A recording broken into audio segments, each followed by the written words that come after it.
Mungu na akukemee. Hata wewe ukiona mambo yamekuwa ngumu naambia Mungu kemea hii maneno. Afanya nini? Ni kwa sababu kuna kitu moja huwezi bishana nacho. Kile kiko ndani yako kinashindwa na kile kiko nje, si ndio? Twende. Lakini watu hawa hayatukana mambo yasiyo yajua na mambo yatambuayo kwa asili. Unatukana mambo usiyoyajua yajayo na mambo yaliyofichwa katika sirini.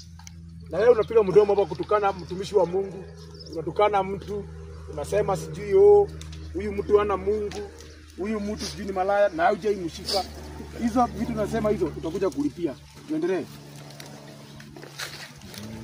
Tunaendelea, tunangoja wewe mbusi. Ngoja niangalie maandiko. Kwani wewe uko na mapepo?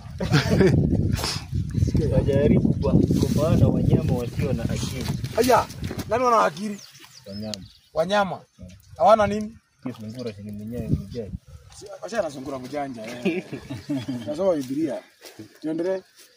Wale wao kwa sababu walikwenda katika njia ya Kaini. Haya, walienda wewe unasoma mbaya. Hawa watu walienda katika njia ya watu watatu. Njia ya kwanza ni ya Kaini. Njia ya Kaini ni kuua.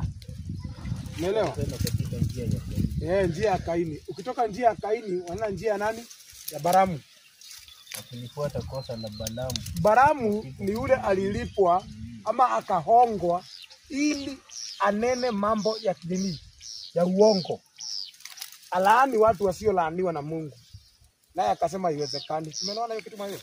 So, hii roho zimekuja kanisani ngapi? 3. Na kanisa ya mwisho? Roho ya mwisho ni ya yule jamaa alikuwa na siku ya Musa, anaitwa nani? Si useme huyo?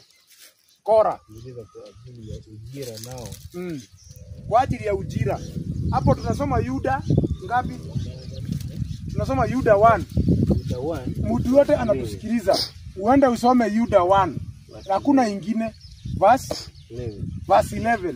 Inasema ya kwamba kwa maana sisi watu wa dunia hii na wale watu wako kanisani na kanisa ile iko saa hii, kuna roho 3. Roho ngapi? 3 zinaongoza kanisa. Moja umesoma ukasema ni ya gani? Ya Kaini. Ya pili ni ya nani? Ya Balamu. Ya 3 ni ya Kora. Tukirudi Kaini alifanya nini? Wewe Kaini alifanya nini? Aliua ndugu yake. Aliua, ako na uwivu. Na alimuua kwa nini? Ni juu ya wivu. Si ndio? Na unajua hapa tuongei mambo na Ruto na wewe. Atina Dan si brother yako. Tunaongea